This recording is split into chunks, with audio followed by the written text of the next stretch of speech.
What is up, schooled strangers? I had to do school. I had to do schooled because we're talking about school stuff. Schooling them on because we were schooling them on weird school stuff. Welcome to the second part of this episode of The Strange Sessions. First time we're ever releasing 2 episodes in one day. So that's celebratory. That's something, I guess. If you have not listened to the first part, we will pause so you can go and listen to the first part. Yeah, we're just going to sit here and wait. Yep. There you go. Wasn't it interesting? Like, what do you think is going on with the school stuff, right? Yeah, it's weird, right? So this episode is going to be all theories about what we just talked about in the first part of this episode. And just a reminder, if you're watching this on YouTube, the first 20 minutes, it's probably not going to be 20 minutes. We're just going to do a taste test now. Yeah, we're just going to do a taste test now. But then the rest will be audio only, just a reminder. Yep. Yeah. I feel like I was going to say something. We have no shout-outs because we literally just did the last episode. If you want to skip ahead to the topic, just check the show notes. Yep. How are you? I'm good. How are you? I'm good. It's supposed to be like our last hot day. Thank God. It's going to be like mid-80s today, I guess, inland. This just sucks.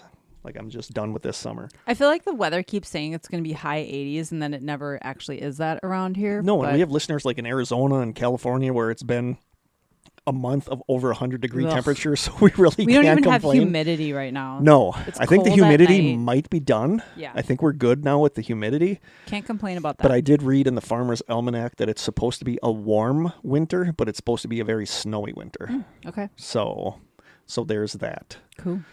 Should we jump into this taste test? Let's do it. This is from Michaela. Well, we also got, didn't take it out here yet, another treat for Lucy. Oh, yeah. Let me get my camera ready. I love the little shark paper. She was so happy to see me when I went up there, went to the bathroom. Yeah, she's like, get out of the way. Where's Kurt? She sat outside the door while I was peeing, and as soon as I opened the door, jumped on me. Oh, stop it. It's a little lobster. That is so cute. Oh my gosh, that is so cute. So the last one was a shark. I want to eat it. Yeah, I don't think you'd want to eat this. No, probably not. Oh, we still have Tom's taste test. Oh yeah, we should have said something about that. Yes, Tom, thank you for the taste test. It is sitting in my fridge right now. I don't know if it needs to be refrigerated because really, how is that going to get any worse than it actually is? It's so but cute. we're gonna do that maybe next episode. Okay. But we're not going to open it in the house. No. Because it's apparently it stinks. Apparently it's very bad. So we're not going to open it in the house, but we'll have a video of us like opening it outside. I want to try to taste it. He said we don't actually have to. I want to try, but I think it's going to, as soon as we smell it, I think that's going to be and it's not durian. Durian sounds like a walk through the park compared to this thing. We've tasted fish jerky before. Yeah. And that was disgusting. But this is worse than that. Yeah. So it's one of those things that I'm like, why does it even exist? Yes. I also wanted to point out, I put one of the stickers from Michaela on my laptop. Ow, I just cracked my elbow on the see table. You got your camera covered on there? Yeah. And a reminder that says clap. What a conspiracy theorist you are. Thinking the government watches you through your... You never know. Are you ready to try this from Michaela? Yes. So this is... I don't know what this is. Okay. Oh. Look at the top. The top says what it is. I don't know what that means. Pickled fiddleheads. Oh. A fern, fiddlehead ferns. Oh, I thought the it was top, a fish. No, okay. It's a plant. Ferns, there's fiddleheads. They're like the little curly part on top of like a fern, and they're edible. Interesting. I've never had one before. I'm very excited pickled. about this. Yeah. Okay, I thought maybe it was a fish. Oh, I want Jim to try this, actually. I mean, not right now, but I think he would be interested in trying this. Okay, I'm going to take a picture. He's doing some handyman stuff upstairs when I was up there. He's very handy, and he's a man. He is. Okay. Do you want me to struggle with that? Yeah. No, you open it. I'm a little worried about this one. Why? No, I think I don't know. Delicious. I don't know. Oh, such a satisfying sound. It is. That pop. Oh, I like the smell. Let me see. Oh, it smells good. It smells like something you'd put in a Bloody Mary. But it looks weird. Yeah, it's the fiddleheads. Here, I'm gonna take it. I'm gonna find fiddleheads. Not the coffee shop. One of our favorite coffee shops in the area. Oh, it's so good. Fiddlehead. Plant. I have never heard of the word fiddlehead before. Interesting. Now I'll be calling people that for a week. Yeah, fiddlehead. So, like, do you see that? Oh, yeah. So that's what that is? Yeah. Pickled? Yeah. Huh. Okay, yeah.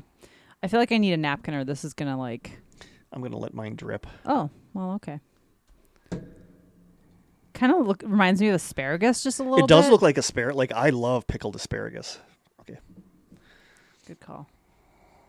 It is kind of weird looking. There's something sort of alien. There's something very about alien about very it. Big bite. Like it looks like brains or something weird, like Yeah. alien brains. Okay, But ready? you seem to know what they are. 1, 2. Oh. Oh. Very pickly. That is very vinegary. It's really good. It's really good though. Sorry, Yeah, the vinegar it's- just hit my throat. It's very vinegary. That's really good. Oh my god. I know. My reaction does not equate to what it tastes like. This one like has a flower on It's very it. vinegary. It's very vinegary, but it does remind me of pickled asparagus. But very, I could see putting this in like a Bloody Mary. Oh, God, although yeah. it'd be kind of hard to eat. Yeah, You know, you'd need like, Yep. I don't know. You can take that home if you want it. I will. It's good for your gut right there. Fermented foods are good for your gut. Oh, I do want Jim to try it Oh, before you leave. That's really good. it's very vinegary, but I like that. I like very vinegary pickled things. Softer than I thought it would be. Yeah, it is way softer, But not than I in a thought it bad would be. way. No, I think it's it actually it's has like a good imagine texture. really mushy pickled asparagus. Yeah, that's exactly very what similar. it's like. Yeah. I like that. Yeah, it's good. I will gladly take that home. Yum. Wow, but that is vinegary. Not dilly, but vinegary, but it's really Yeah. good. Well, thank you, Michaela. Yeah, thank you, Michaela. I would love pickled eggs in that sauce, or in the sauce, in the juice. Oh, that would be good. Because I love pickled eggs. Hard-boiled eggs. Yeah. Yeah. Pickled hard-boiled eggs. Yum. Yum. Yeah, definitely need Jim to try that. Yeah. Do we have anything else to open or anything else to do? You tell me. You got the box of goodies Nope, we got next her to you. super sweet. The letter. We got to hang that up. Yes. Oh, we love you, Michaela. So generous. When people send us a whole box of stuff, Yeah, like I'm always blown away by that because they handpicked a bunch and paid for Yeah. a bunch of stuff to give to us. and we got to try really awesome jam and really awesome pickled. Do you want the crackers that went with the Yes, jam? I do. Look at that. You got a snack for today.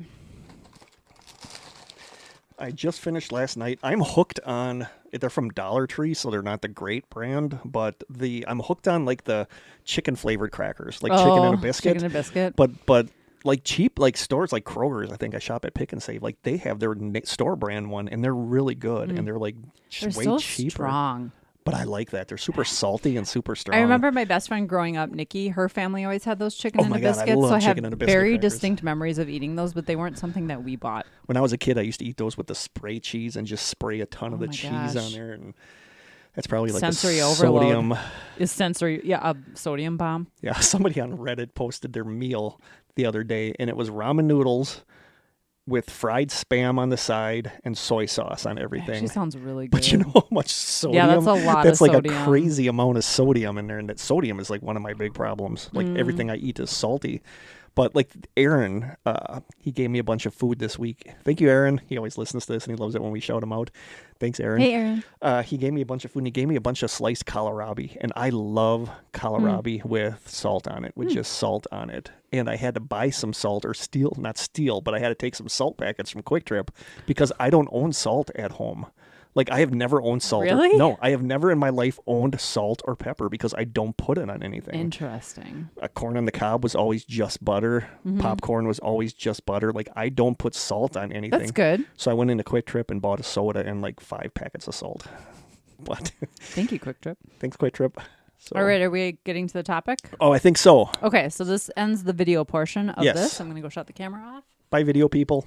Audio people, stay tuned. We're not ditching you yet. We got lots of theories to talk about. Lots of theories.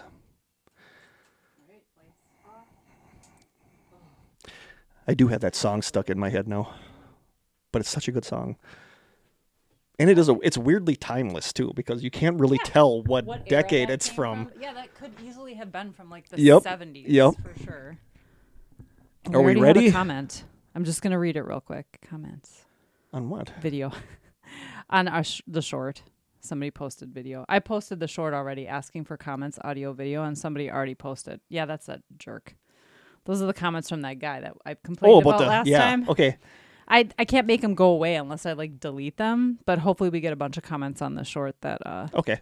So somebody already commented video.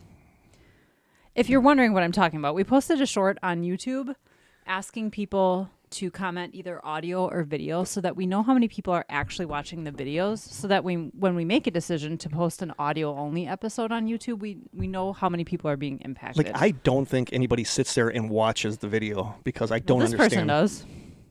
One person commented video so far. But I mean, honestly, if it's only going to be like a handful of people, is it worth doing video moving forward? Maybe season 9 we have to think about changes. So we'll see. We could do some episodes with video, but not all of them. Yeah.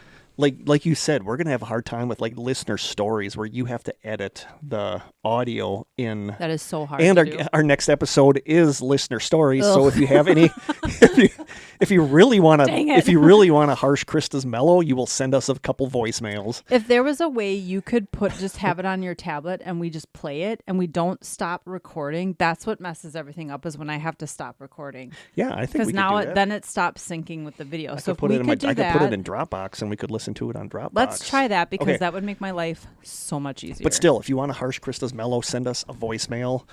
Call her. Oh, we didn't do the deets in the last episode. Oh, dang it. We'll do the deets in this one. Yeah. Leave a voicemail for us at our... It wouldn't be us if we didn't forget to do something. No, I know. You didn't have it in your notes. That's why. Did I? No, you didn't. Oh, I didn't, because I remember that the song was the last thing. So that was my bad. I'm sorry, people. But by now you should know how to contact us. Are we ready to jump into this shizzle? Yeah, I'm ready for these crazy theories. Okay, and we have 18 of them. Okay. And like I said, I've got my Starbucks espresso, so I'm ready. They go from most wackadoo to most plausible. Mm-hmm. So you ready for number 18?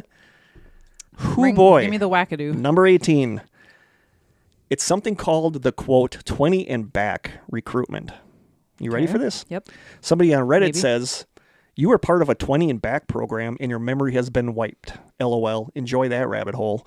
And somebody else responds to that saying, I thought I was the only person who's been down that one. Easily in my top 3 favorite rabbit holes. And somebody else writes, quote... Could you do a whole episode on this? Possibly. The 20 and back? Possibly. Okay. Somebody else says, quote... I guess they would have had to recruited me as a 9-year-old because by the time I was 13 years old, I was already going on conspiracy sites and didn't trust the government, LMAO.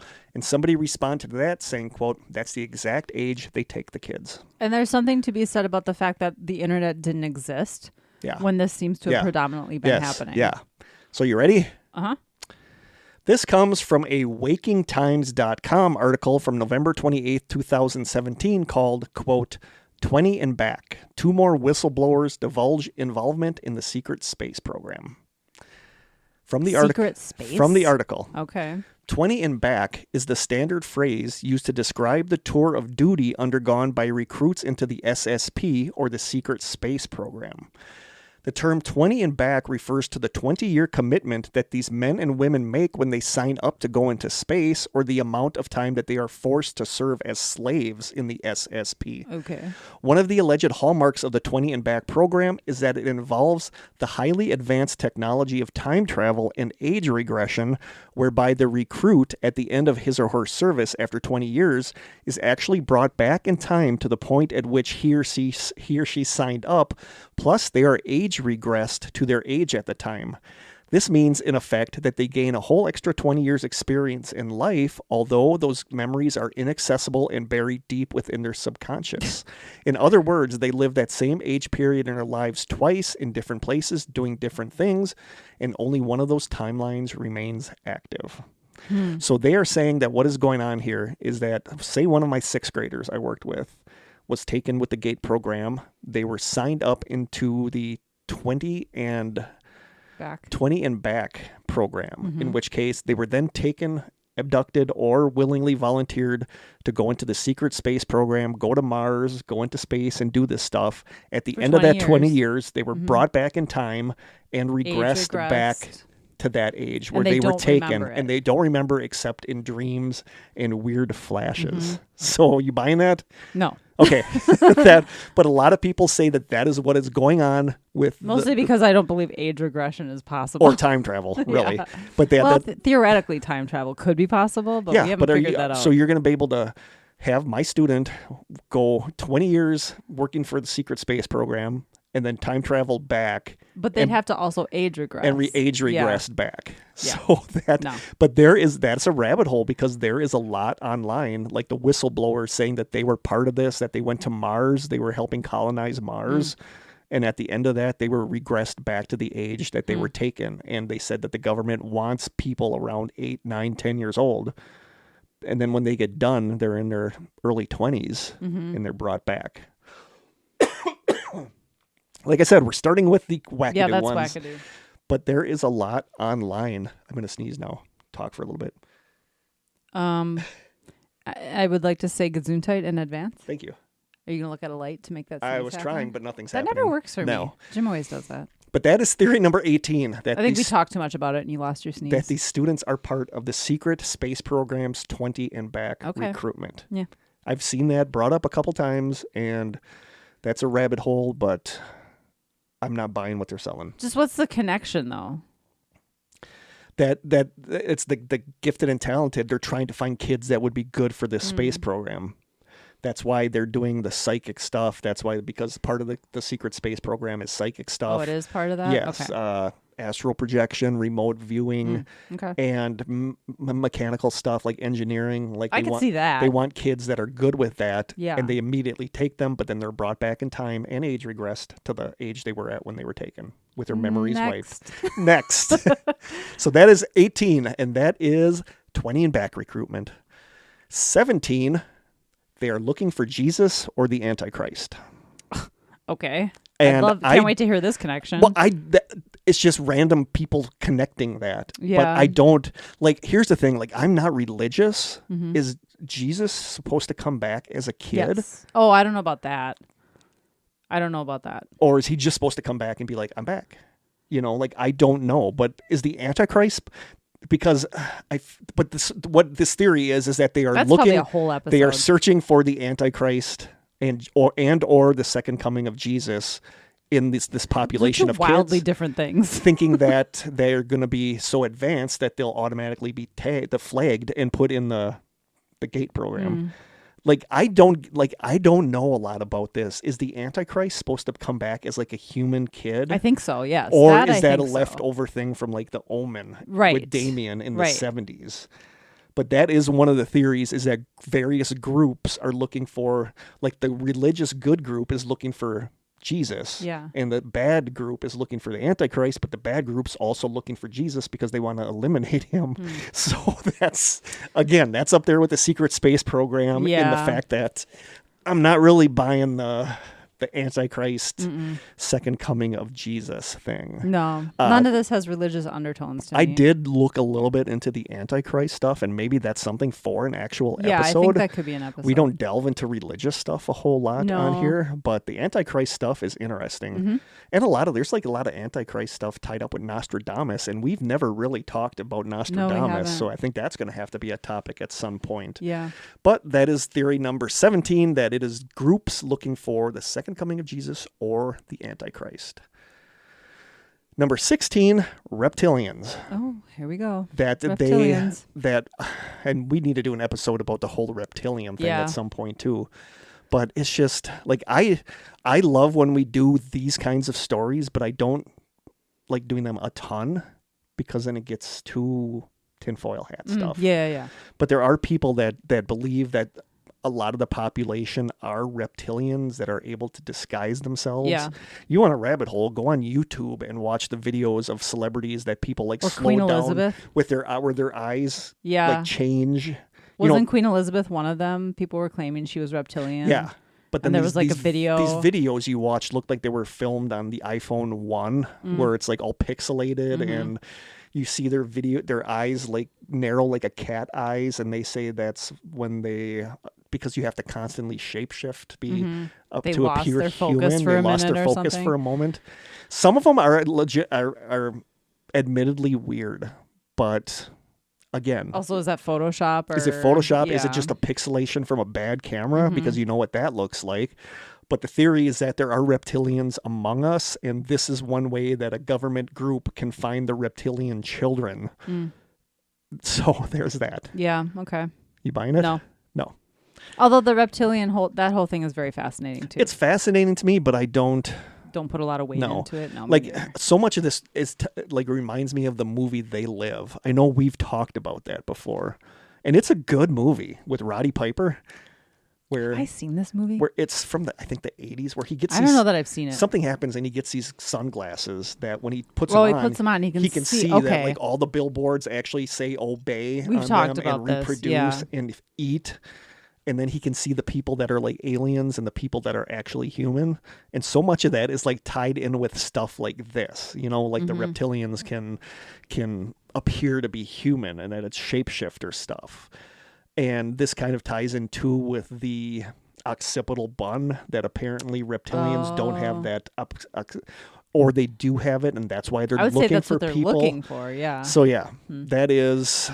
I don't. I'm poo-pooing on it. I just hate talking about the reptilian stuff because it sounds so wackadoo. It does sound and it's like that's not my vibe. Like I'm cool with talking about parallel universes and us being a simulation, but when we get into like reptilians, that just strikes me as too tinfoil hatty. Yeah, I guess. To me, it's too sci-fi. But there's our countdown. We have the 20 and back recruitment. We have looking for Jesus or the Antichrist, and we have reptilians. So we're hitting all the high notes up there.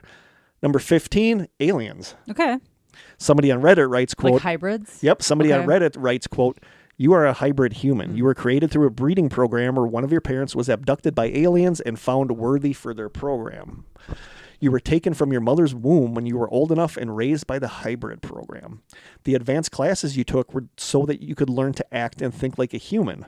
The reason your memories are so vague is because you're not supposed to remember the process vividly because that would invalidate the training. Or the program isn't being used to teach hybrid humans, but it's being used to identify and monitor hybrid children." That's what I would believe more. Yeah. And we're getting into the stuff now that... I actually think this is more plausible. It's more plausible than Jesus and the Antichrist or the reptilians or the secret space program. Yeah. But that's aliens, is that, like I buy this more than anything that we've mentioned so far. Yeah. Like the alien stuff. I would have put this further down the list, closer to plausible. Yeah. Yeah. I they're not moved in the exact spots I would put them, but we're getting down there. Yeah. But this I buy, like the trying alien to stuff. Identify hybrid. Yeah. Hybrid alien. Okay. I was way too much information, but when I was in the bathroom this morning doing my bathroomly duties, sure, I was reading, brushing your teeth, whatnot, putting on deodorant. Not necessarily that, but I was reading like one of the books I grabbed off my shelf, and I was reading about like an alien abduction thing where, like after and we got to do like another episode because this was the group that went out in the canoe. They did this on Sightings. They did it on Unsolved Mysteries, where these 4 guys go out in this canoe and they see this green light and they start paddling away from it. And the next thing they know, they're on the beach there. And then the stuff starts to come back through hypnosis about being experimented on and like them taking reproductive system samples and stuff like that. So the whole hybrid thing is really fascinating, and that's something that we never really... We did a little bit about alien abductions and stuff like that, but we never really delved too deep into the hybrid theory that's what is going on, is that they're making babies that are alien human hybrids. So that's something we're going to have to talk about at some point, but that's this theory, is that either this gifted and talented program is to make the alien hybrid babies more like humans, or it's to identify them. And like you said, I think it's more to identify them. Yeah, because how would you explain the parents being upset about not knowing about it? If you had a hybrid alien baby, I think you'd probably... Yeah. Well, maybe you wouldn't. Well, no, know, because you would have been you're taken from the mother before she has the baby. So sometimes they don't even know that they're actually pregnant, I guess. You know what I mean? You're taken from the mother before she has the baby. Yeah, like they're grown inside the mother, but then the babies are taken from the mother. Interesting. They're There's probably a lot to this. There is a lot to this, but that is theory number 15, is that it involves aliens, I kind of like that one. But... Whether or not you're teaching the alien hybrid children to be more human, or you're identifying the alien human hybrid children. Okay. Number 14 involves the Mandela effect. Okay. There's like some weird tie-in with this and the Mandela effect for some reason. So somebody on Reddit says, "My girlfriend remembers when the Mandela switch was. So that is when you started realizing that maybe we're not living in the same timeline that we originally lived in.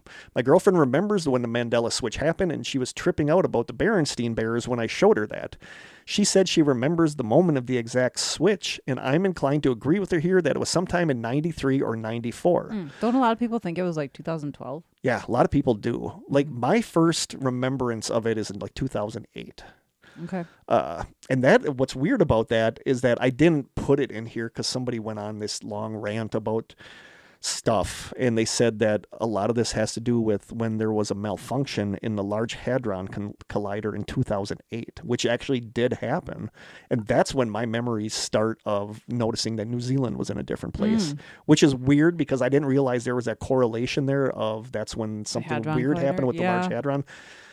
I tend to agree with her here that it was sometime in 93 or 94. What if the GATE program was to get us to feel familiar here, a sort of adjustment? What if we were sent through stargates as children? And somebody else writes, I also happen to be very interested in the Mandela effect. Yeah, I know, it's stupid, but it's interesting. It's not stupid. And we were trying to figure out if there were any common factors with us who felt the Mandela effect in a big way. There are a few, such as premature or low birth weight, having ADD, etc. And the one that was really interesting to me was that most people that have a vivid recollection or knowledge of the Mandela effect were in a GATE program or some kind of GATE-like system as a kid, which is interesting. But we're going to get to that in a little bit. And then this was interesting to me. Somebody ran an informal poll on YouTube. And they write, an informal poll run on YouTube, I believe, showed that almost 95% of people who notice and experience the Mandela effect regularly have well above average IQs and have been labeled as a child as gifted. And then I went and looked at this video, and they showed all the results of this polling and stuff. And it said the Mandela effect polling results found a 94% plus correlation between high IQ and experiencing the Mandela effect. But since GATE was also for high IQ kids, it might not be causative, but just correlated along with high IQ, which I get. Could high IQ mean that you have better attention and memory of detail patterns, which is needed to recognize the Mandela effect? So there's not necessarily a correlation between the Mandela effect and kids that were in GATE. It's just that if you have a higher than above average IQ, you're more likely to notice changes that other people might not notice. You know what I mean? You're just more perceptive. So I don't know if I necessarily think there's a tie-in between GATE kids and people that notice the Mandela effect. I think it's just that the Mandela effect is noticed more by people who have high IQs and better memory and better perception skills. But what was interesting was that from this informal poll, the general population, about 5 to 10% of the general population experiences tinnitus or ringing in the ears or a high-pitched sound in the ears. But 59% of the Mandela effect population experiences it, which is weird. Like, Mandela effect people are more likely, 50% more likely to have tinnitus, which makes no sense to me. Like, why would that be a correlation? Yeah. A lot of people think ringing in your ear is a significant thing to pay attention to. Like a sign of something I happening. have it I have it every night. Yeah. I think it's medical. It could be. But I've heard that it's a very significant paranormal thing. That it's supposed to signify that. But that's usually ringing in the ear that comes and goes, not people who have it all the time. Okay. I think if you have it all the time, it's more of like something with the structure of your ear or hearing loss or something. But other people say that, like the people that are into like the high strangeness say that it's because you're being psychically attacked or psychically targeted at that time. And for some reason, it was just fascinating to me that 59% of the Mandela effect people experience tinnitus. Like, I don't know what that would mean, but I just found that really interesting. And I really like this. On Reddit, somebody wrote, I live in Southern California. We occasionally have Mandela effect meetups in my area, and newcomers are always welcome. We meet at a restaurant so that it's safe, And so far, everyone who has shown up has been good people, so we seem to have no problems along the lines of craziness.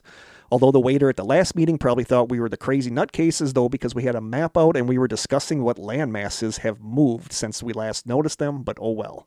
So I think it's really cool that they have a group that gets together to discuss what's changed. Mm-hmm. You know, that's pretty cool. It is cool. Like I would actually kind of like if we had one in our area, I would totally go to like a Mandela effect meetup to talk to people who are experiencing, you know, like I said, my whole thing with New Zealand was so weird to me, and that just blew my mind. And I remember messaging you, and I'm like, "Where's New Zealand?" Because it is not where I remember it being. I specifically remember it being in a different place. But again, I don't think a lot of people. A lot of the comments, a lot of the threads I read about the gate stuff was actually in like the Mandela Effect subreddit. So it shows up a lot in there.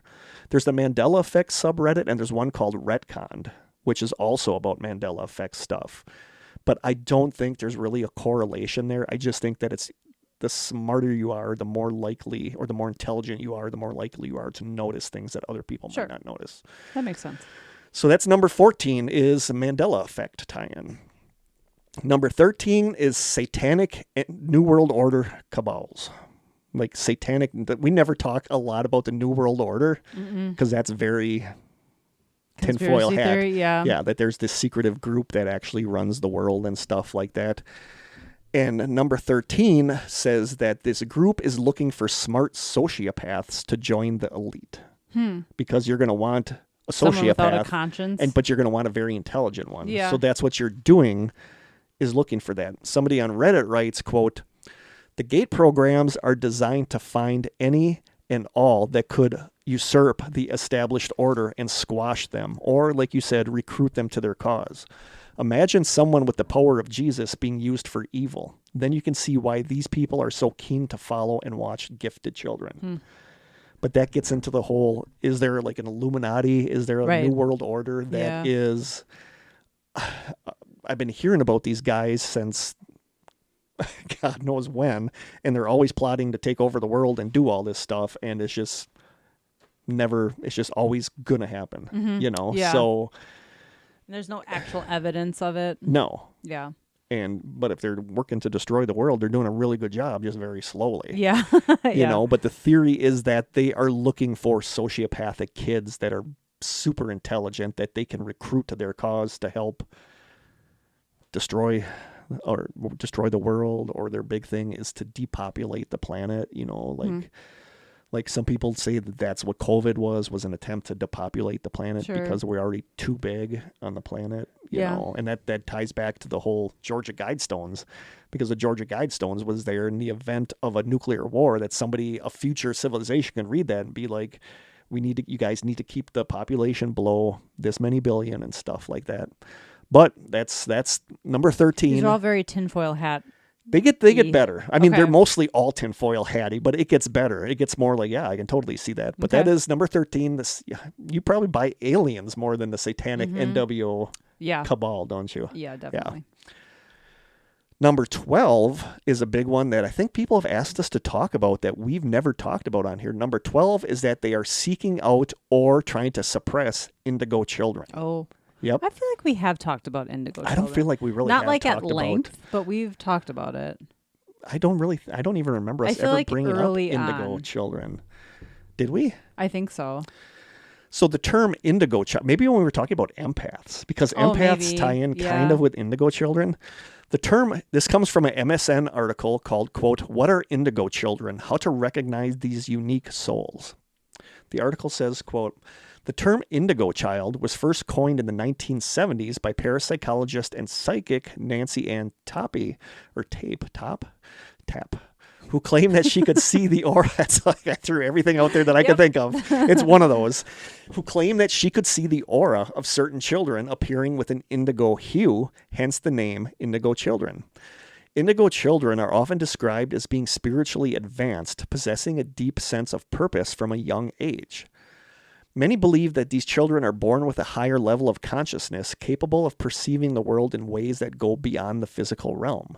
Their mission, according to some, is to disrupt and reform outdated systems like education, government, and social norms, helping humanity evolve towards a more enlightened state.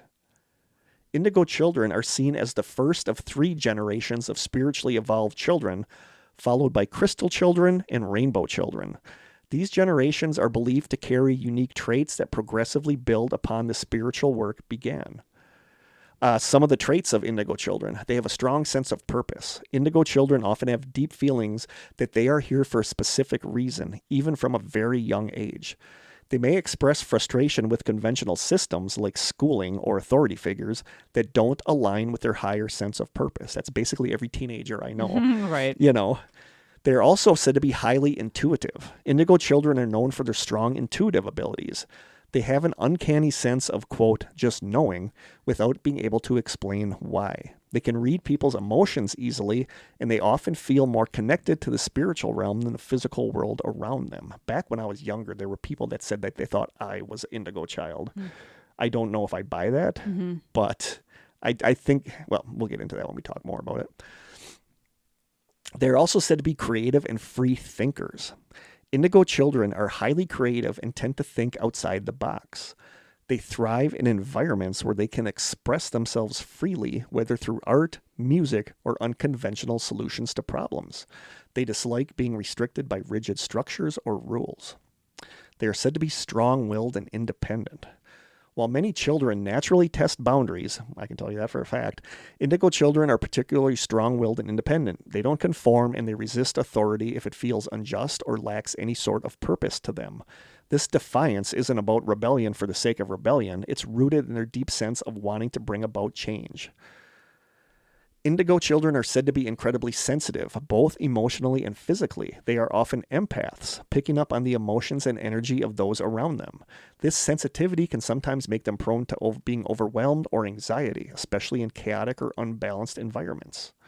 And it's weird because I feel like I know so many students that were like that. But is that because they're indigo children, or is that just because of the times we live in that causes such anxiety and wanting to rebel against authority? I mean, teenagers always wanted to rebel against authority. Yeah. You know, and I think that a lot of, because it's a very anxious, the kids today have so many anxiety problems. And it's like, did we always have that and it just wasn't addressed? Is it a newer thing because of social media and because we're constantly bombarded by information?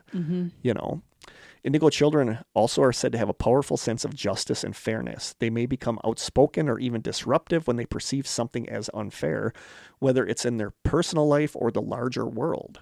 Their mission is to challenge and change broken systems, so they are highly attuned to issues of inequality. And many indigo children have been described as, quote, old souls, individuals who seem wise beyond their years. They may ask unusually profound questions, seem disconnected from typical childhood activities, or express a deep understanding of philosophical concepts at an extremely young age. In essence, indigo children are thought to be part of a wave of spiritually advanced beings who have come to Earth to bring about positive change. That is what I have for indigo children. I've always thought of indigo children as specifically having psychic abilities. See, and I never did. I always thought of them as being like empathic. Like I said, people have said that they thought I was. And when I've talked about this on here, when I was very young, I feel like I was more emotionally mature than I am now. Like I used to love old black and white movies. I would sit Sunday mornings and watch old Bowery Boys movies, Abbott and Costello movies. I used to stay up late at night watching like the Late Late movie when it was like a movie from the 40s or 50s. Like I was weirdly mature as a kid as opposed to now when I am way less mature. And I feel like that's part of being like an old soul. But I think that it's just, I hate things like this because it makes people feel like they're meant to be superior, like they're better or different than other people, you know, and it's very easy to get sucked into that. Like I'm even doing that with this whole episode, with these 2 episodes based on my weird recollection of being tested, which is a weird, not a messiah complex, but it's a weird, I am different than other people. I'm more special than other people. And it's so easy to fall into that trap that I feel like I never bought into the indigo children stuff. And I don't know why. Yeah. So that's kind of what I got about that. Okay. But I know kids that are like this. Like some of the kids that I worked with are extremely all of these things. You know, like they hate the injustice. they rebel against authority because they don't necessarily are doing it just to be disrespectful, but because they don't agree with it. But is that indigo children, or is that just the natural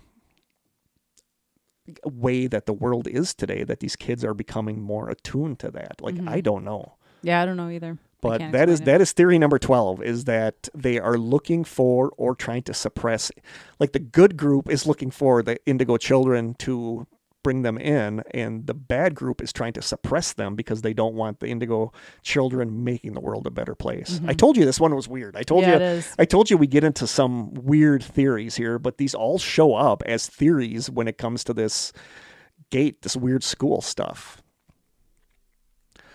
We're almost to the top 10, but number 11, covert medical testing. And a lot of this is the talk of the pink stuff. Okay. Yeah, I want to hear what these theories are. The pink stuff was 100% fluoride because... Really? Yeah, because they said that back in those days, if people lived in the country, they might be using well water and not be getting the fluoridation that they need.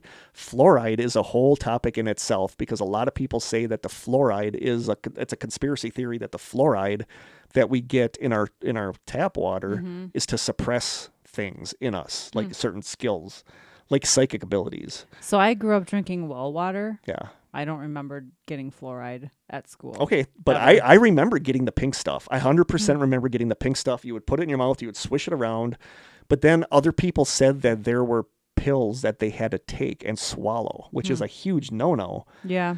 But we're going to talk about that more when I'm done with this little section. But I have pink stuff, ? And this comes from 4chan. I looked through a lot of the gate threads. Here's some of my thoughts on the situation.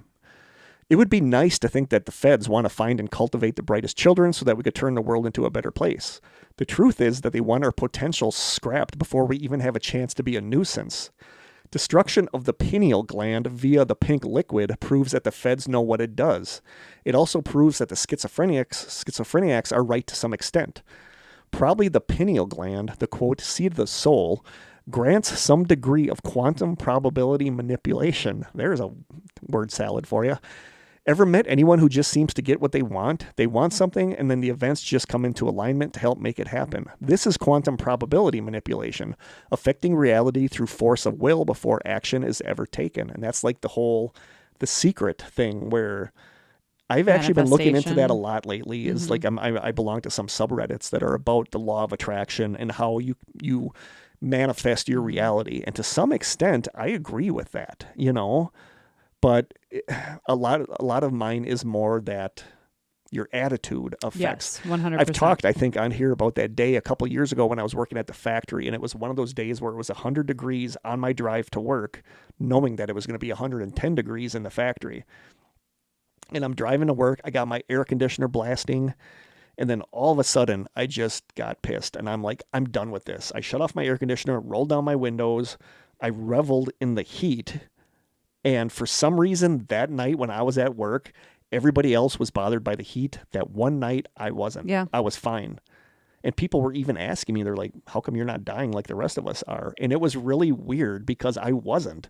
And was it because I was so annoyed about it that I just shut it all down and was like, I'm not letting it bother me? Or was it like a weird law of attraction thing where I manifested that I wasn't going to be bothered by the heat? So that I whole thing. I totally believe in the power of thought. I do too. And I feel like that's why I think of my college days when I was in so much a better place mentally. Like, and it seemed like I had something going on then that I don't have now.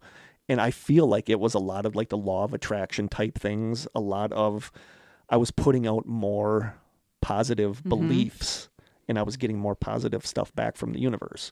So I do buy that stuff to an extent. So what this is saying, this person says, quote, but if you drink that pink liquid, that damages your pineal gland, possibly beyond repair. Instead of manifesting things, you'll be depressed and you'll feel cut off from real life.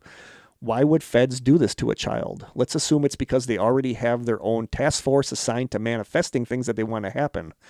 Having people with 130 plus IQs out in the wild manifesting things that aren't in their game plan is the last thing they want. The loss of memory may only be a side effect of the pink liquid. I drank it in second grade after testing for GATE, and I remember very little of second grade. I entered GATE again in the third grade, and then my memory worked fine again by that point. So they're tying in stuff with this pink liquid. Mm-hmm. Somebody else responds on Reddit, says, what sticks out to me most importantly is that weird drinking of the pink liquid. I remember the cups being either plastic or paper, small shot cups that could be used to deliver medication to someone, something you see at the hospital or at the doctor. To this day, I don't remember what the pink liquid was. I do remember it tasting like that pink cough syrup, but I have a feeling it wasn't that. What it was, I'm unsure. Then somebody else responds and said, I also had the pink fluid, but I remember being told that it was just fluoride.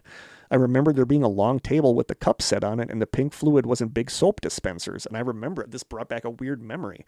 They'd put a few squirts out of the dispenser into the cups, and we had to swish it around for about 30 seconds. And that's what I remember it being as fluoride. But you grew up in the city drinking tap water? Yeah. So why would you need fluoride? I don't know. That's weird. I don't know, but I remember swishing it out. We weren't supposed to drink it. Okay. But other people said that they remember getting pills or shots. Like other people remember being taken to a room and given shots that they were told was being inoculated against stuff. But then they said too that their parents didn't know anything about this. Yeah, something like that. And you that. can't give kids shots at school without parental consent. No. But I think that the pills people remember taking were these fluoride things that we used to chew. And then on your teeth where it was red was places where you weren't brushing enough. Yeah, I kind of remember that. Yeah, like I specifically remember what they tasted like. So are people misremembering these pills as something that they had to ingest? But a lot of people say they were given pills to swallow and they don't remember anything after that. And people are thinking, were the kids given ayahuasca? You know, and why were kids given shots? Was it booster shots that the school was giving? But that just seems so weird to me because our school did not give shots to kids, you know. But a lot of people in the 70s, 80s specifically remember. I feel like you could have gotten like a tetanus shot or something at school, but it was like. But I think you had to have a report that you had a tetanus shot. Yeah, I don't remember school actually giving tetanus shots. But I think a nurse or somebody would have come. I have a very vague memory of this. I do too, but I remember very vividly because I liked the taste of those red pills that nobody else liked, and it would then you'd look at your teeth in the mirror, and where it was red were places you weren't brushing enough because it was plaque. Buildup, yeah. So I feel like people are thinking when they took pills, I think that's what they're remembering is these pills, and I really do think that the pink liquid was fluoride, and that's all it was. But then, like, fluoride is a rabbit hole in itself because a lot of people won't, like minded people won't drink tap water because they said that the fluoride is there to suppress something or to cause us to not feel good.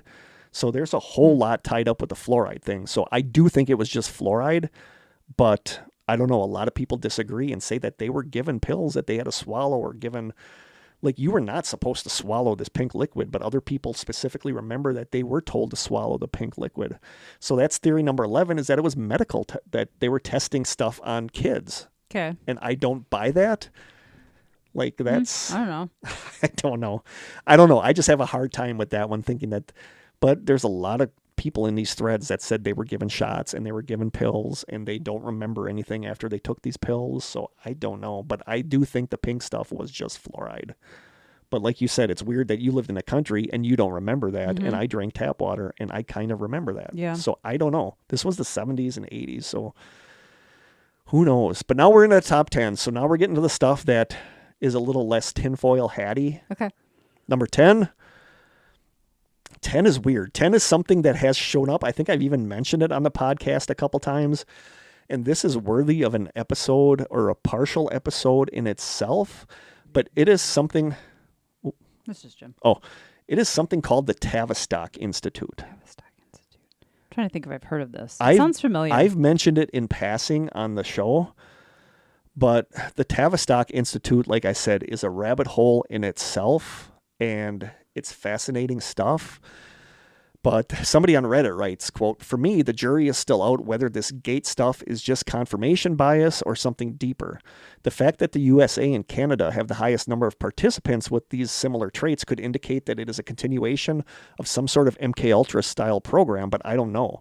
The whole thing strikes me as strange. Why would there be so many people that fit these specific criteria gathered in these similar corners of the internet? I feel like there also might be ties with Tavistock. I should see if I can find that textbook written by one of its directors. We'll post pics and relevant info if I can find it. Somebody else writes, quote, the CIA was indirectly linked via the Tavistock Institute. It's not that the CIA actually ran the program. It's more that the Tavistock Institute designed much of the curriculum that has now become Common Core and also helped design brainwashing techniques now used by the CIA. And due to a lack of electronic records from back then, it's difficult to find out much more. So the Tavistock Institute. Somebody on Medium.com wrote, quote, hello, fellow adults, Tavistock Institute. They influence almost everything we read, talk about, and consume. Nothing happens naturally, and our world is just a stage. The Tavistock Institute has been linked to the creation and success of the Beatles, high-ranking politicians, and all kinds of incredibly successful people. They are everything we thought the Illuminati was, and more. Their hands or their tentacles are touching every aspect of our daily life. They are known for operating mind control programs since the 50s. I will be spending some time researching this topic and get back to you guys, but I suggest all of you do the same. Wouldn't that suggest that anyone listening to our podcast, that it was somehow influenced by this Tavistock Institute? Yeah. But the Tavistock Institute's a real place. So from Wikipedia, quote, the Tavistock Institute of Human Relations is a British not-for-profit social science organization. It was formally established in September of 1947. The Tavistock Institute offers research, consultancy, project evaluation work, and professional development programs based on unique methodologies drawn from social sciences and applied psychology. The Institute's website describes its work as having a focus on how humans relate to each other and non-human systems, how humans grow and learn and affect creativity and change in groups. I'm having a hell of a time reading that. Words are getting harder as we go. Yeah. The Institute's website describes its work as having a focus on how humans relate to each other and non-human systems, how people grow and learn and affect creativity and change in groups. The Leicester Conference, the Institute's flagship group relations conference held annually since 1957, is a 2-week residential conference offering experiential learning about leadership, fellowship, authority, and power. And from Reddit, somebody writes, the Tavistock Institute by Daniel Estulin is a very interesting read and everyone should know about it. The Tavistock Institute in Sussex, England, describes itself as a nonprofit charity that applies social science to contemporary issues and problems. But this book suggests that it is the world's center for mass brainwashing and social engineering activities. It grew from a somewhat crude beginning at Wellington House into a sophisticated organization that is out to shape the destiny of the entire planet and in the process change the paradigm of modern society. In this eye-opening work, both the Tavistock Network and the methods of brainwashing and psychological warfare are uncovered. With connections to U.S. research... Wow, this is tripping me up. With connections to U.S. research institutes, think tanks, and the drug industry, the Tavistock Institute has a large reach, and Tavistock attempts to show the conspiracy is the book. The Tavistock Institute attempts to show that the conspiracy is real, who is behind it, and what its final long-term objectives are, and how we, the people, can stop them. From Reddit, the Tavistock Institute has sometimes been associated with conspiracy theories, the most common of which associates it with the Beatles and the Rolling Stones. 2 books focusing on this are called, quote, The Tavistock Institute of Human Relations, Shaping the Moral, Spiritual, Cultural, and Political by John Coleman, and the book The Tavistock Institute, Social Engineering the Masses by Daniel Estulin. The Rough Guide to Conspiracy Theories notes that the Tavistock Institute has been named by some conspiracy theorists as having a part in the conspiracy theory of John Coleman known as, quote, the Aquarian Conspiracy. This totalitarian? Thank you. This agenda culminates in the Illuminati taking control of education in America with the intent and purpose of utterly and completely destroying it by means of rock music and drugs to rebel against the status quo, thus undermining and eventually destroying the family unit.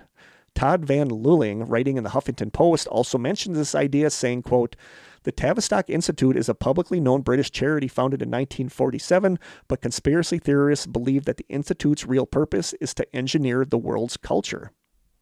And that's kind of what it does.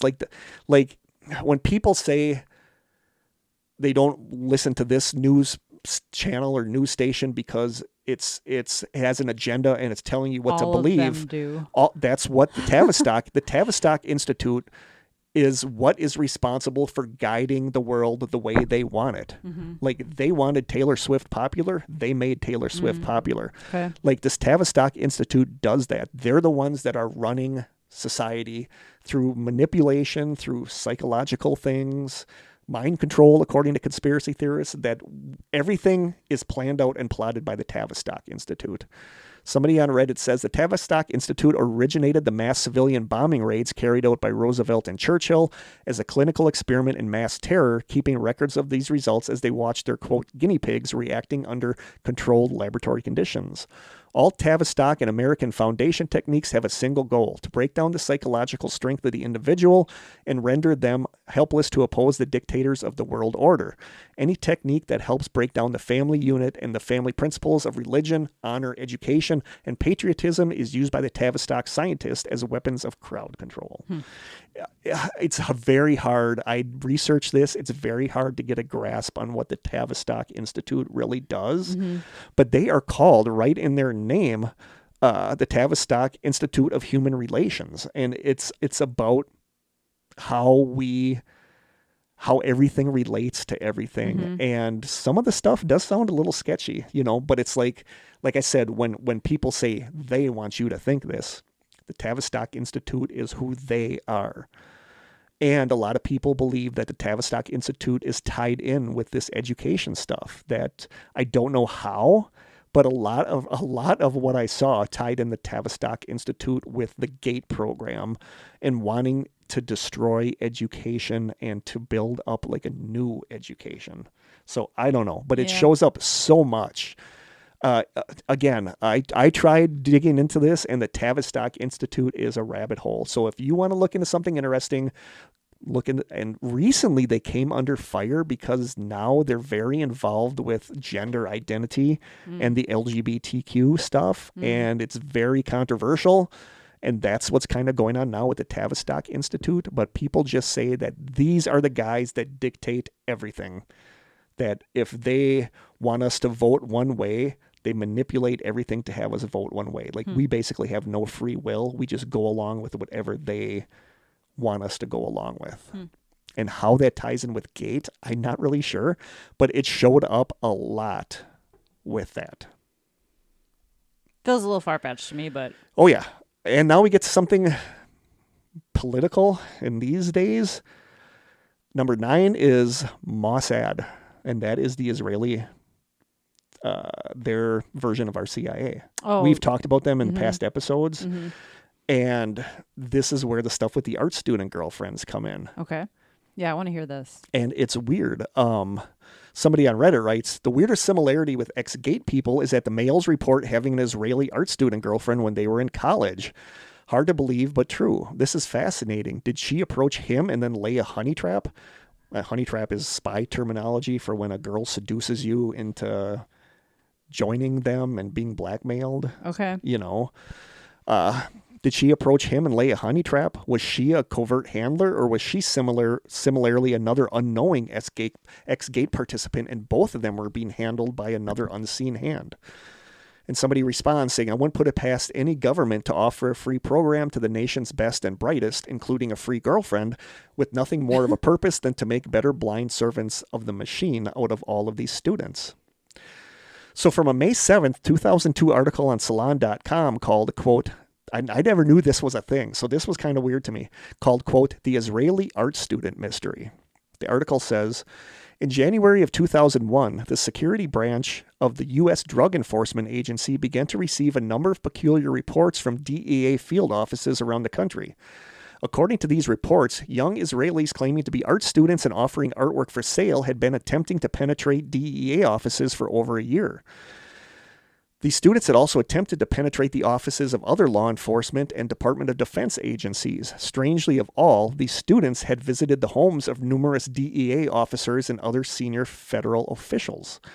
As a pattern slowly emerged, the DEA appeared to have been targeted in what it called a, quote, organized intelligence gathering activity. But by whom, and to what end, no one knew. Reports of these mysterious students with an inexplicable interest in peddling art to federal agents came in from more than 40 U.S. cities and continued throughout the first 6 months of 2001. Agents of the DEA, ATF, Air Force, Secret Service, FBI, and U.S. Marshal Service documented some 130 separate incidents of, quote, art student encounters. Some of the students were observed diagramming the inside of federal buildings. Some were found carrying photographs that they had sneakily taken of federal agents, and one was discovered with a computer printout in his luggage that referred to, quote, DEA groups. These, quote, art students followed a predictable modus operandi. They generally worked in teams, typically consisting of a driver who was the team leader and 3 or 4 subordinates. The driver would drop the salespeople off at a given location and return to pick them up some hours later.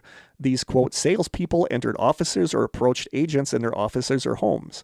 Sometimes they attempted to sell their artwork, landscapes, abstract works, homemade pins, and other items they carried around in portfolios. At other times, they just attempted to engage agents in conversation. If asked about their studies, they generally said they were from the Academy of Arts and Design or Jerusalem or the University of Jerusalem, which doesn't exist. They were described as, quote, aggressive in their sales pitch and evasive when questioned by agents. The females among them were invariably described as, quote, very attractive. Blondes in tight shorts or jeans, real lookers, as one DEA agent put it to Salon, saying, quote, they were flirty, flipping the hair, looking at you, smiling, saying, hey, how are you? Let me show you this. Everything a female would do if she wanted to get something out of a male. Some agents noted that the, quote, students made repeated attempts to avoid facility security personnel by trying to enter federal buildings through back doors and side entrances. On several occasions, suspicious agents who had been visited at home observed these students depart and noted that they never went to approach any of the neighboring houses. So this happened. I mean, this was a thing that these supposed art students were trying to get access to federal people and federal buildings.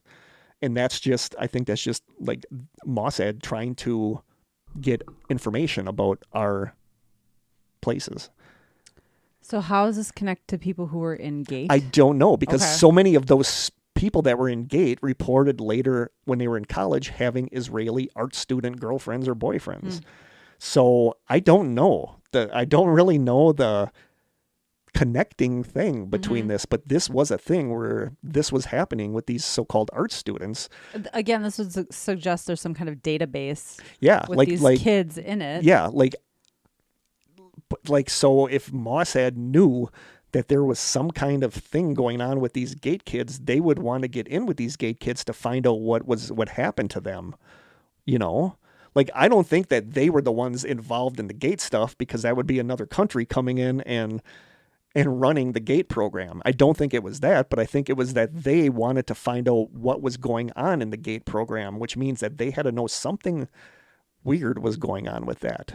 So I just thought that was really interesting. Yeah. Like when they brought up the Israeli art girlfriend thing, I Googled it and I was like, oh my gosh, this was a thing back in the 2000, right around the time of 9/11, that these supposed art students were coming into these agencies. So it's just really weird. I don't know what to make of it.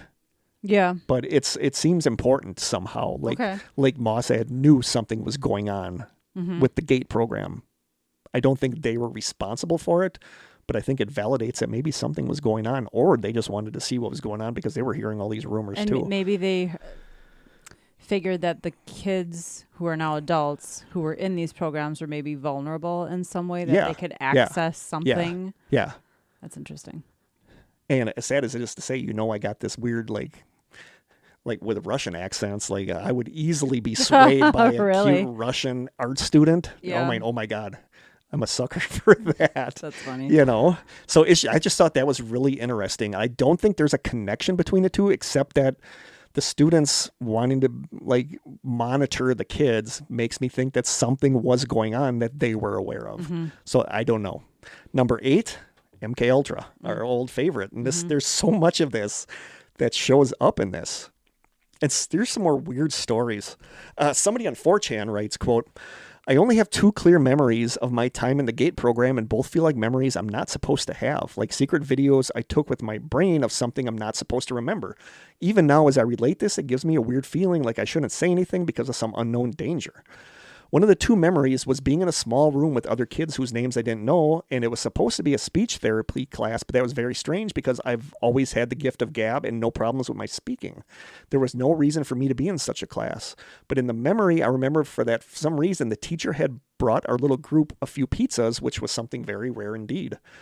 I think the reason I took this video in my mind was to later know that I had to be separated from my normal class and brought to a different room with kids I didn't recognize. This would have been in middle school, I guess. The other memory is very similar. It's like a clip of myself walking behind a teacher and turning around quickly to see that maybe 6 other kids were walking behind me in a single file line. Then I turn back around and the mental memory video ends. I remember the school that the memory was in, so I know it was in 3rd grade, which is when I was also put into this GATE program. Again, the point of it seems to be giving myself proof that I was being taken somewhere with these other children, like I was saving this memory as evidence. Otherwise, I have almost no memories of anything at all related to the GATE program, except something you may not believe. I remember being, quote, taught one-on-one with a teacher that I did not know in a classroom when no other kids were around. This stranger was supposedly teaching me about how hypnotism works and showing me the gold pocket watch on the chain and swinging it back and forth just like in a movie. Then that memory just cuts off, so I feel quite sure as an adult that I was being hypnotized, even though I still kind of go back and forth on whether I even believe in hypnotism. I don't even know for sure that had anything to do with the GATE program, but I remember that happening more than once, like maybe 3 times. Who knows, though, how many times it really happened or what the purpose of this was. So that's weird. Mm-hmm. Another Reddit person says, I'm not sure if it was in school. It could have been at a doctor's office. I was in a small room with a woman seated and a man standing. I was seated across from the woman or the nurse. I have a memory. This is weird to me. I have a memory of being given 3 words which will activate or deactivate some kind of programming. 3 words that you would never hear strung together otherwise. There was a session beforehand and the words were said at the end. I don't know what happens when they are heard. I just remember thinking, yeah, right, like you can keep me from remembering and using these words on my own. There's a feeling that if I could discover these words on my own, it would be desirable for me and bad for them. This may have been the day some intel recruiters tried to recruit me, which I declined because they weren't cool with me smoking weed. Or perhaps that was just some guidance counselor room. Perhaps they hypnotized me to keep program details confidential and the code would unlock the memory. I don't know. I want to say that this code phrase was an appliance, a color, and then an animal, like the way that would be purple monkey dishwasher, but that maybe thinks I'm getting some signals crossed. Somebody replied to this and said, OMG, memory triggered. I remember something like this as well, and I'm a little freaked out now. A new family moved to town when I was in 1st grade. Gorgeous family, mom, dad, and son. They were tall, blonde, they were from California, they were new to this tiny town in Minnesota in the early 80s. The wife was a psychologist or psychiatrist brought in for special projects. And the husband later gave simplified demonstrations of these projects to the entire school at an assembly. I remember teachers asking him questions afterwards because they either didn't understand the material either, which struck me as odd. These special projects were for the gifted kids, which was called enrichment at the time. The group started out with about 30 students out of my class 150, and then dwindled down towards the end of elementary school. Each session was a month long, several times a year. We learned about many things, but I mostly remember Native Americans, the space program, the solar system, recycling, using sunscreen, writing persuasive stories and then turning them into bound books, and composing music with the cause of the listener to become emotional. Quite a lineup in hindsight. We would present our findings and projects to a group of professionals who visited, quote, from the state at the end of every unit, and on some topics, the husband would teach a simplified version to the entire school. 1st to 4th grade, I always felt the gifted kids basically went to weird indoctrination lessons. Throughout these special classes, the psychologist gave tests to small groups of students under the supervision of a pair of men in suits, and then later to selected individuals. I remember thinking that these men were important because they wore hats, and people didn't wear hats like that anymore, which is what sounds like a Men in Black thing with the fedora. Some of us were invited to spend more time with them, consisting of, quote, special questions and conversations, and she had a similar series of words at the end of her time with us before we played a board game. What triggered this memory was your mention of a color, an animal, and an appliance. It sounds so familiar, like it's just a memory out of reach. The word's still on the tip of my tongue. Like you, I remember my thought process regarding this series of words and thinking that I would never forget this series of words and somebody would probably accidentally say them out loud. It seems silly. They tried to make me feel like I was special and cared for, but I saw how superficial all this was. It was also competitive against other students who were selected, yet if I remember correctly, there was no benefit to these sessions other than skipping regular old boring class. I remember the Rorschach-style test. I remember flashes of words on a screen and, quote, them saying, quote, how do these words make you feel? I remember a dark room and so many sets of flashcards, some with disturbing images. I specifically remember a card with a little girl on roller skates who fell and broke her leg, and her bone was protruding from her leg. I remember talking about where we go when we die. I remember sitting on the floor in a closet. I remember feeling like I should lie to these people because they wanted something from me, and despite me not being able to identify it, I did not want to cooperate with them. I didn't trust them. I wish I could remember more because I'm a parent now, and these memories are setting off alarm bells big time. I can't remember the faces of my teachers anymore, but the faces of the psychologist mom and her, quote, special leader husband are still clear to me. They were so attractive, so pointy and tall, and their hair was so thick and blonde. They all had perfect super white teeth. The son had skin that was almost translucent. Even in the first grade, he was very proud of his skin and talked about how perfect it was. Weird thing for a 6 to 7 year old boy to say, isn't it? I feel foolish for even writing this out because it could be nothing, but as I said, my memory was jogged, and it's also strange to think about now as an adult. I don't think my parents ever knew anything. We were a lower class family, and my parents were largely uninvolved with my schooling. This is really freaking me out. I hope more people respond. Somebody replied and said, they totally did something to our brains. I mean, maybe. None of the tests were like really fun. It was like, oh, you're special. Go do these weird tests and play games with no obvious point to them. Someone in this thread mentioned being told to remember 3 words, random words. I first thought this was from a memory test. However, I remember these people telling us it was very important that for the rest of our lives we remembered this series of 3 words, like forever. To this day, I have no idea what those 3 words were. It's so weird to me, the 3 words thing, because that's something from like a mind control movie where they're programming somebody. And that's the way to do it, is have an appliance, a color, and an animal that would never be said accidentally, you know? Mm-hmm. Like if I said... In combination Yeah, like together. if I said red stove panda, nobody's ever going to say those 3 words together. Right. So they're perfect programming words. Somebody else says, quote, I had something like this happen in 4th or 5th grade, but at the end of each meeting, we would play a board game. I don't remember what happened at any of these meetings though. I just can't remember. Somebody responds and said, I have chills. How did I forget about the test in the library at school, looking at flashcards with these weird images on them, looking at overhead projector's image, and being made to write about what it made me feel, and then listening to odd bell-type music while the test was going. There is something about a bell. I've had issues with anxiety my entire life and messed up abduction nightmares, and I've always felt watched. I feel like there's something that happened that I can't remember. I remembered the board games too, but they weren't like regular board games you get in stores. They had like pictures on them and had to do with math or something. I know it was in the library with people I didn't know dressed in suits. They had us, gifted kids, write things based on images they put on an overhead projector, do math games, and other stuff I can't recall. I have always felt like something happened to me as a kid to make me be so anxious and weird. Nothing like abuse from anyone, but just a feeling I've always had. And it seems to feel like the thing happened around when I was 8 or 9 years old. I remember never really understanding what we were doing or why they never told us. Just, hey, these kids go to the library so often and just do weird stuff. People would ask me in class what happened, and I just said, quote, I don't know, it was weird. Somebody replied, I had something like this happen in 4th or 5th grade. At the end of each meeting, we'd play a board game. I remember going to the room. I don't remember being taken to the room or what happened in the room, except finding myself playing a board game with other students or leaving the room. Weird. And somebody responded and said, the board game was to transition you to forget. And then somebody on Reddit said, quote, remember to forget is a weird triggering phrase for me. I've listened to other people's experiences with gate, and when I do, and I hear them say that phrase, it triggers something. Somebody on Reddit says, I read another post that has similar topics, and I remember these classes. I read something the other post that got me thinking. Do any of you have distinct before and after memories of that point in your life? I used to be the mousy, shy kid. I always had weird things happen to me from a young age, like premonitions or seeing weird things. After this program, I was still the weird, mousy, shy kid, but now I had added anxiety and depression. I felt like there was a genuine uptick in the weird things that I experienced, like it ramped up. And for some time after that, especially when I was at school, but sometimes when I was at home too, I would hear people calling out my name quite loudly, but I was either alone and couldn't see anybody looking for my attention. That's weird. That's like a mimic thing almost. Somebody else says, wow, I was just talking about GATE with someone else and this subreddit was recommended to me today. Interesting. Yes, I was in the program and here's some of my experience. Periodically, every week or so, my group was brought to a bus or a van with blacked out windows where we had to wear these giant headphones and we were subjected to various tones, which they told us was a, quote, hearing test.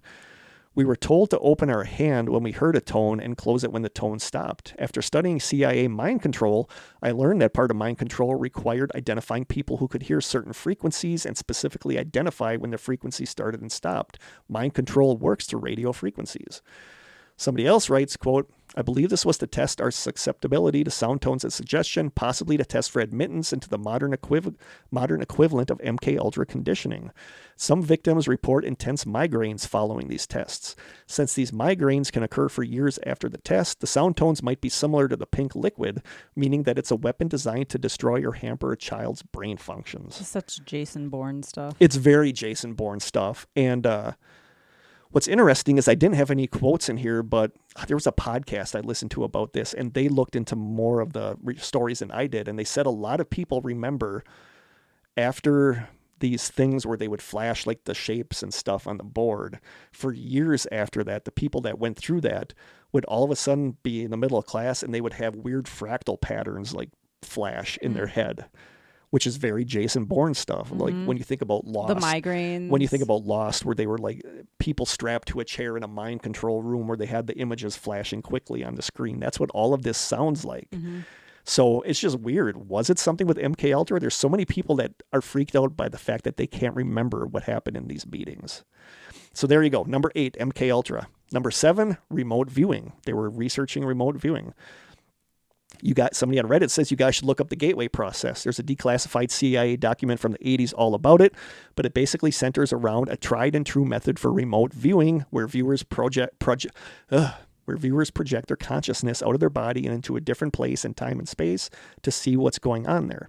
Allegedly, it was used for spying. Now I'm starting to wonder if it was named after the GATE program, and that's where they got some of their data. I never put 2 and 2 together before.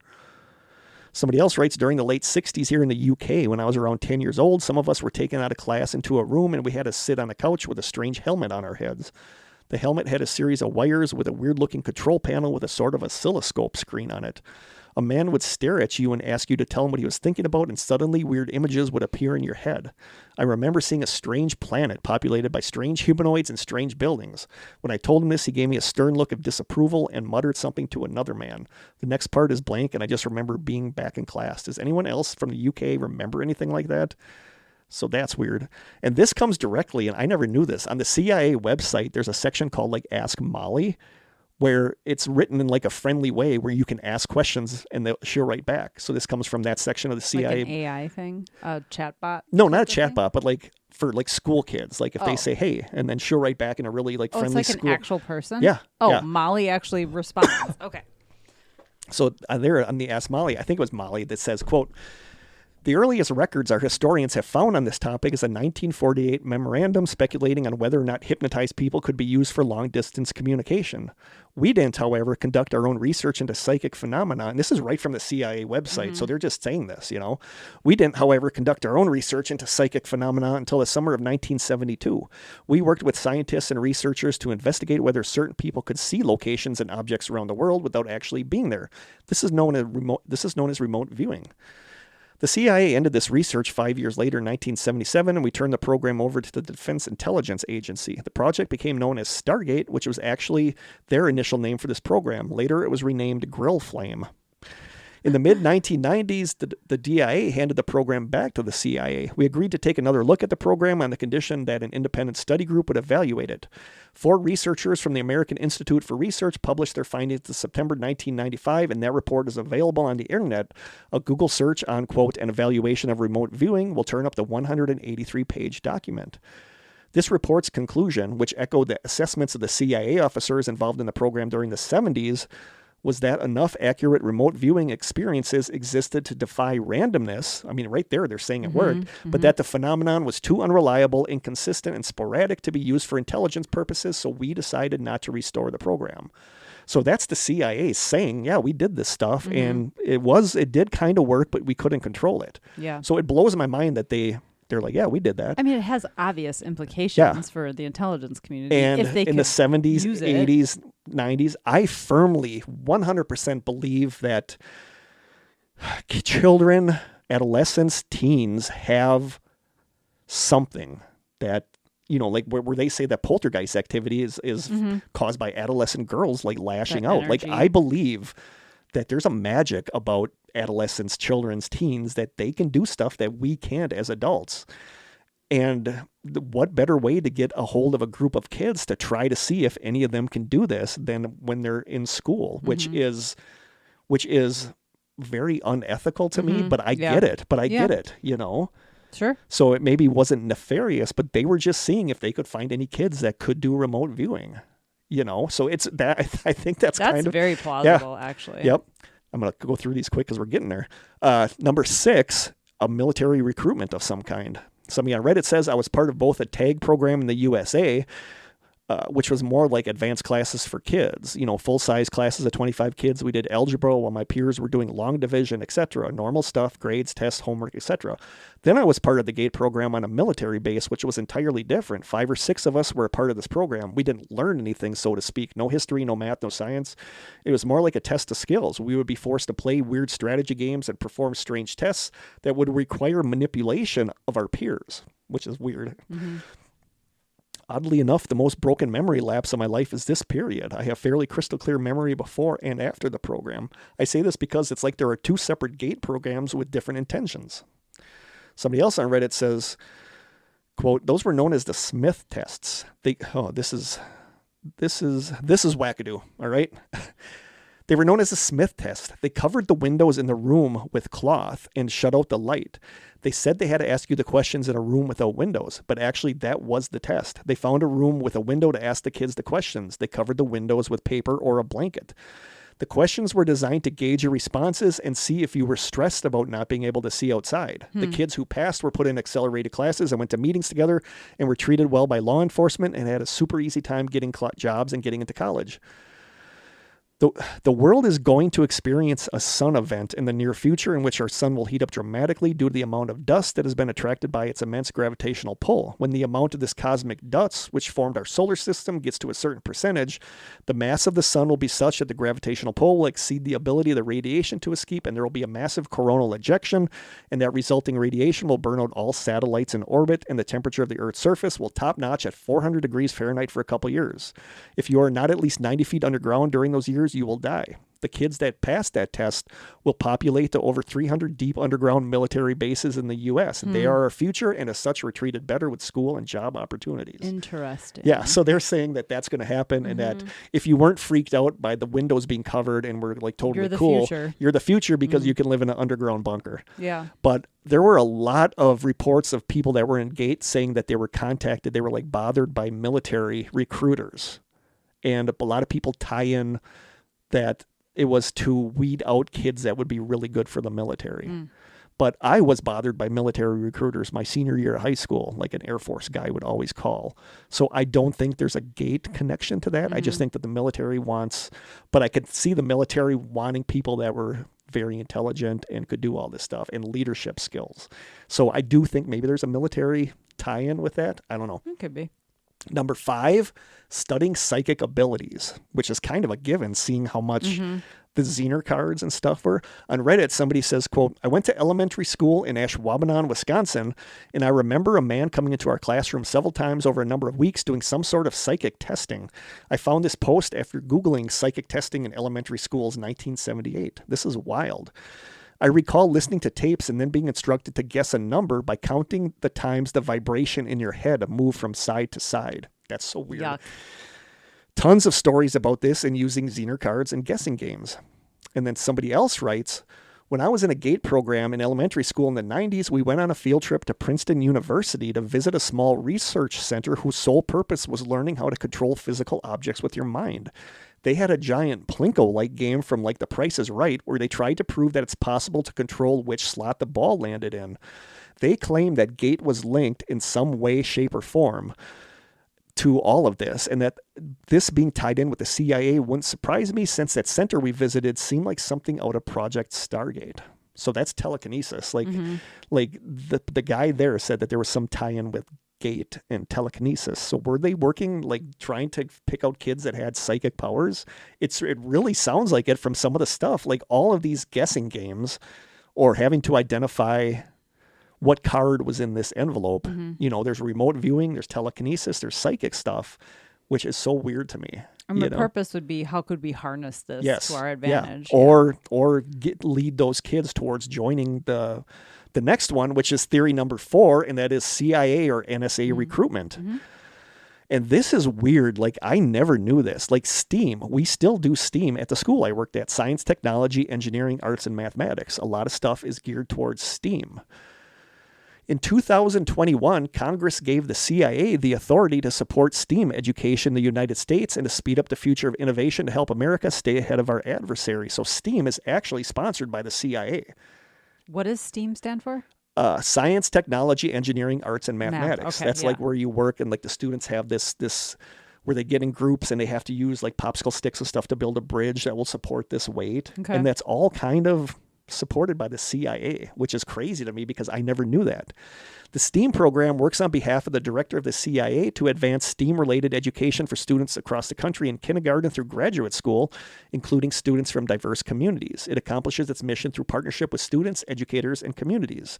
CIA's STEAM program is dedicated to promoting, encouraging, and empowering students in these fields by providing sciences and learning opportunities. To put it another way, the vast expanse of technology and discovery, CIA is looking to make sure more and more students are equipped to dive right in. That's from the CIA website. So the CIA is involved in education, which I never knew.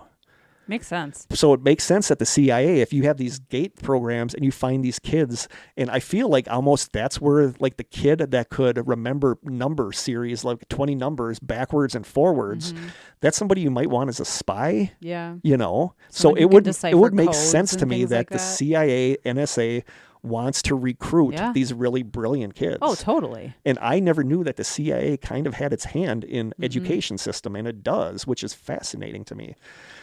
Theory number 3, people are being cataloged/filed. Somebody writes, in 1979, I was at an elementary school in Maryland that was fairly small, and I was identified as a tag student, talented and gifted.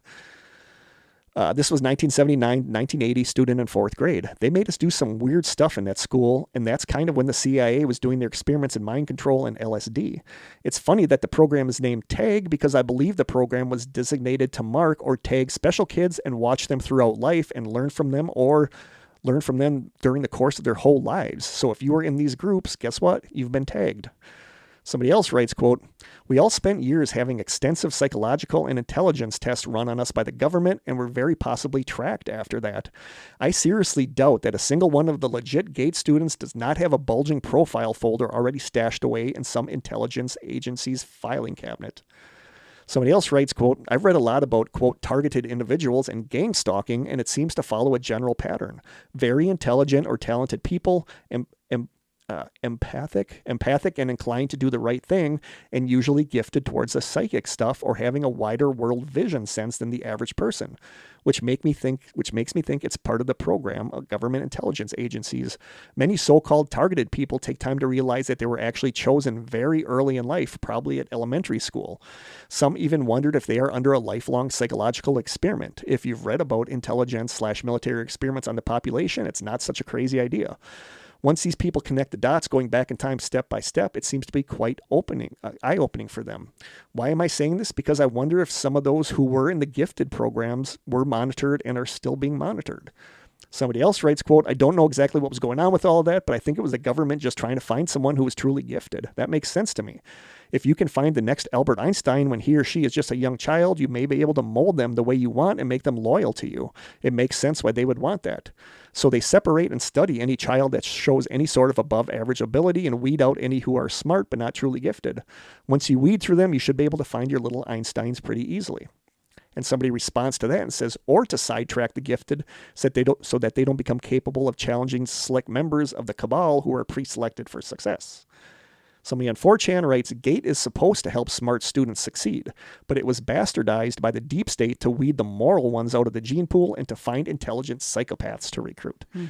Somebody else responds, so what does it mean to pass gate? If you're a good little boy or girl, if you're impressionable and you follow the rules, and you'll be used as a tool. Seemingly random people will come into your life and give you suggestions for a career path. Note, the random people aren't really random. If you do really well on a suggested career path, you'll ultimately end up like someone like Greta Thunberg, David Hogg, or any of those people who seem like they were born to be ideologues, pawns of political interest groups. There are probably other roles for less charismatic pawns. Sadly, none of us were put into GATE to become intergalactic Jedi space marines trained to fight dark forces beyond the reckoning of normal men. That's Hollywood crap. We were put into GATE to become drug-addicted losers or pawns, nothing more. That's why we were given the pink liquid at the beginning rather than later on, when they could better determine who needs to be taken out. Somebody else writes, I remember the nice, kindly uncle type of man who would call our house in the afternoon and gently urge me towards science classes. I was like in 5th grade in elementary school. My mom got one of these phone calls and read whoever it was the riot act and told him to never call again, and that seemed to be the last of the calls. Didn't read until decades later that the CIA had a program going on that was doing exactly that in the 60s, calling gifted students at home and encouraging interest in science. So that all kind of falls under number 2. Like, they're just cataloging and filing who people all are, maybe gang stalking them later in life. I don't know where I stand on the whole gang stalking thing, but I think it kind of goes without saying that people are that there are reports on people like these kids. Sure. You know, so that's number 3. People are being cataloged and filed. Number 2, it's a combination of some or all of these. Somebody writes, maybe they use GATE as a pincer attack to help hedge their bets. They find kids who are capable and useful and compliant, groom them to become successful in life the manner they want them to be. They take another group of them that might not be as useful in the overarching society, but still easily molded psychologically, and use them for MKUltra or Monarch. They filter out the rest and just reintroduce them into society as normal civilians, and they take the leftovers that can't be made successful or monarched and turn them into monitored, schizophrenic, disenfranchised adults. Or it could be that they were testing kids. They were testing kids for psychic abilities. They were testing kids for remote viewing abilities. So it could be some combination of all of these. And lastly, number 1, nothing is going on. This is all just nothing. Yeah. Somebody says, I was in GATE all during elementary school and completely forgot about the separate class with covered windows. Most of the other things, light eyes, skull-shaped drug usage, migraines, firstborn son, are just highly correlated with high intelligence and our sample population. Somebody else responds and says, you may believe you have certain memories that are very vivid, but I guarantee you do not remember most of your childhood. Somebody else says, of course it was social engineering. Education by its very definition is social engineering. Well, that's interesting. That is interesting, and it's true. It is true. Somebody else says, quote, it was just standard testing to see if you were smart enough for a gifted program, and it also served the only dual purpose it served was seeking out students with learning disabilities or developmental issues. Somebody else writes, not in California, but in Kentucky, and over the year I was in Wisconsin living with my grandparents for half a year. They included a TV, quote, test where we were watching a series of images on a movie screen that flashed by, and then we had to write down what we could recall and then write down the order in which they appeared. Each image lasted like 30 seconds. There were also flash images we got to see on the screen for like a span of a minute, after which we wrote down everything we saw on the image. On top of that, it was just basic skills testing, reading speed, comprehension, involving a machine that was like a computer. We would read the screen and click a button to move to the next page. The computer tested our speed, etc. We were also given red and white blocks. Each side of the block had the red and white in a pattern, and we were shown a picture and had to quickly match that image with the patterns of the blocks. In Wisconsin, they placed me in class 2 years beyond my average age group. In Kentucky, it was 1 year. It was all just part of IQ type testing, where they test you, and if you are above average, they place you in classes that meet your needs. And I thought this was interesting because if they're doing this flashing on the screen for 30 seconds and you have to remember what you saw in the images, over time, if you see like the Bourne Identity or stuff like that, it's going to become in your head that they were doing like the flashing mind control stuff on screen when they really weren't. They were testing your memory and how much you visually recalled stuff in that. But I could totally see where you watch Lost, where they're in the mind control room and images are flashing. You're going to be like, oh my God, that's what they did to me in elementary school. Yeah, memories are a weird thing, and they can easily become twisted. They are a very weird thing. I think they can change and become influenced by stuff like this. Yeah. So there you go. It goes all the way from the secret space program to nothing. To people are just, memory is a weird thing. It's like very some weird. of the things that I think that happened in my childhood that I vividly remember probably never happened. Yeah. This thing with the Fruit Loops, maybe that never happened. Maybe I dreamt that, and to this day, I remember that as something that really happened. But there's so much here that is so weird that my pick of all of these is number 2. That it's just a combination of things. Like I think they were testing for psychic abilities. I think they were testing what kids could remote view because they were interested in it at the time. I'm just not sure it was as widespread as this appears to be. No, I'd say a that's very why I said small that's why I said at the percentage. beginning, like 95% of this was on the up and up. It Just was maybe normal- 5% yeah. that they selected a couple different schools around the country where they did tests like this.